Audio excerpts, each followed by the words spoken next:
Siddharth Chatterjee, welcome to the China Current and thank you for your time. You spent a lifetime serving in communities impacted by conflict and disaster in Iraq, Sudan, Somalia and more. What's the one experience you bring from that to China?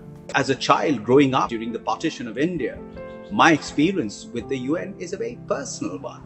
Complex humanitarian issues require a bold solution and a determined will to confront them.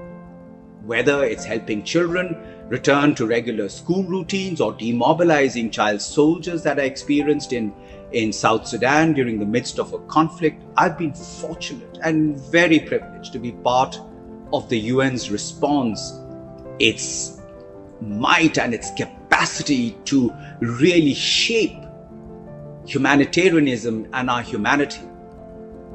Now, having lifted over 850 million people out of absolute poverty in the last 4 decades, China too has demonstrated a resolve to protect the most vulnerable and leave no one behind. And I now come to China as a United Nations resident coordinator to lead a country team. And I hope that I'm also able to share China's experiences with the rest of the developing world, and particularly Africa, where I've spent a major part of my career. You know firsthand, of course, that peace and security are the starting points for all countries to prosper, including China and advanced economies. What can they all do better? Many parts of the world are being left behind simply because of the absence of peace and the absence of security.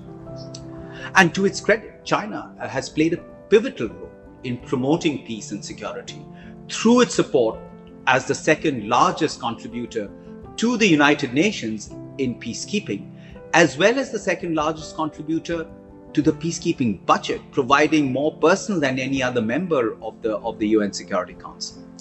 Now, despite the stresses that we've seen from the pandemic, it is international cooperation that will help us overcome it. Nations like China have shown the firm belief in its ideals of donating close to $50 million towards the global humanitarian response plan and to establish a hub for the pandemic in Gwangju. As the Secretary General constantly reminds the world that the world is in pieces and we need world peace. China has eliminated extreme poverty for 1.4 billion people. Where do you think it should turn its focus to next?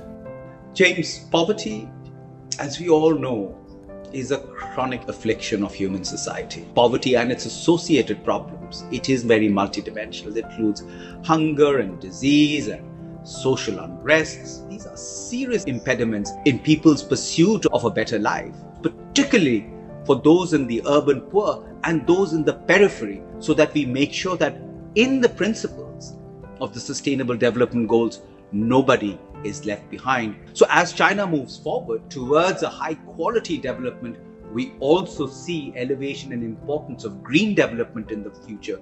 As we come out of this pandemic, we have to build back better. It is better to go green rather than go back to the fossilized world that we lived in.